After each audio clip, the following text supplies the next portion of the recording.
probably wondering what's going on at the Transportation Museum and the restoration shops. Well, I'm Doug Nixon, shop foreman. Let's go behind the scenes and see what's happening.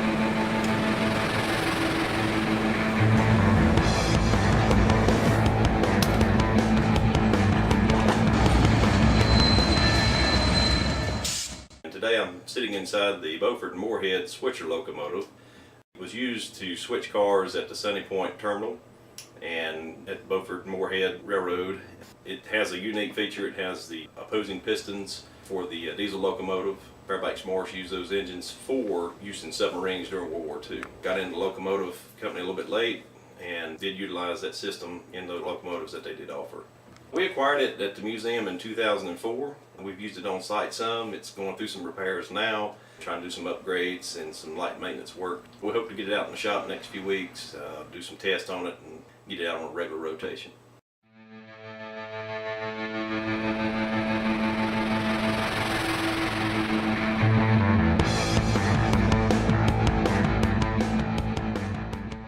One of our latest projects that's just rolled out of the shop is our Big John hopper.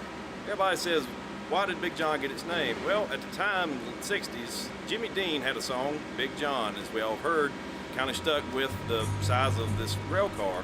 Every morning at the mine you could see him arrive. He stood 6'6" and weighed 245. Big John. In the early 60s, Southern and its engineers teamed up with Mager Car Company and developed this car. Using lightweight products such as aluminum, the car held more grain, more commodity, around 97 tons. It held 4 different bays, which could allow for 4 different commodities or grains to be transported in one car for a whole lot cheaper rate, which really got everybody else in a tizzy, such as the truckers and the barge companies. Southern then got sued, took the case to federal court in 1961.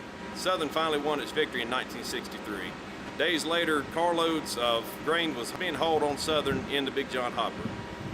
A little history about the car we've got. It was donated from the Norfolk Southern Company. The reason being was the cars were being aged out. The car has been in the process of getting restored for the last few years, and we're finally able to roll it out this year just in time for our Southern Railway Historical Association's meeting here at Spencer Shops. It is now on display here on the grounds just south of Barber Junction for you to see.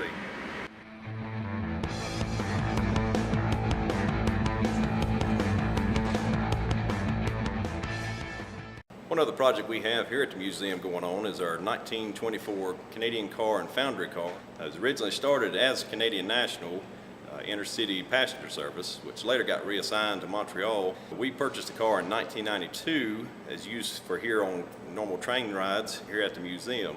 It's currently going under some restoration work under our roof.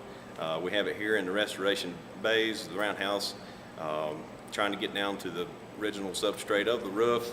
What we've done, took off the old material that was on the roof that was leaking. We're making repairs and replacing some of the wood. We're also replacing drip rail from the sides so we can get it in better shape for a roofing contractor to come in and finish the work and hopefully get this car back in service soon. You may have seen this car before when the film Leatherheads was being filmed on site here at North Carolina Transportation Museum, which starred George Clooney and Renee Zellweger about the early days of professional football. It was used for one of the train cars that was in the picture itself. Hopefully we'll see this car out soon, getting it back on our normal train ride.